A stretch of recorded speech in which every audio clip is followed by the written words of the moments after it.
നമ്മളൊക്കെ മറ്റുള്ളവരെ അളക്കുന്ന അളവുകോലുകൊണ്ടേ ഒരിക്കൽ നമ്മളും അളക്കപ്പെടും. അളന്നു കൂട്ടിയതൊക്കെ അന്ന് വെറും 6 അടിയായി അങ്ങ് ചുരുങ്ങും. ഈ കുഞ്ഞായിരിക്കെ നമ്മളൊക്കെ തിന്ന മണ്ണ് കാത്തിരിക്കുകയാണ് നമ്മെ. അതൊരു തരത്തിലൊരു പ്രതികാരമാണ്. ജനിച്ചു വീഴുമ്പോൾ നോക്കിച്ചിരിച്ച പലരെയും അവസാനം കരയിപ്പിക്കുന്ന ഒരു തരം പ്രതികാരം. ഓരോ വേർപാടും ഓരോ സന്ദേശമാണെന്ന്. പക്ഷേ അതൊക്കെ ഉൾക്കൊള്ളാൻ അവസാനം വരെ കാത്തിരിക്കണമെന്ന് മാത്രം. ആളും ആരവും അരങ്ങുമൊക്കെ ഉപേക്ഷിച്ച് ജീവിതത്തിലെ അവസാന വാതിലും കടന്ന് ഒരു ദിവസം നമ്മളൊക്കെ അങ്ങ് പടിയിറങ്ങും.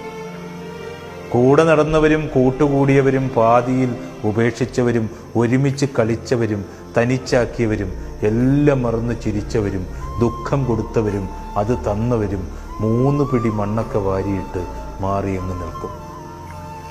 മരിച്ചുപോയവർക്ക് നിലച്ചുപോയത് സമയമാണ്. നമുക്കിനി എത്ര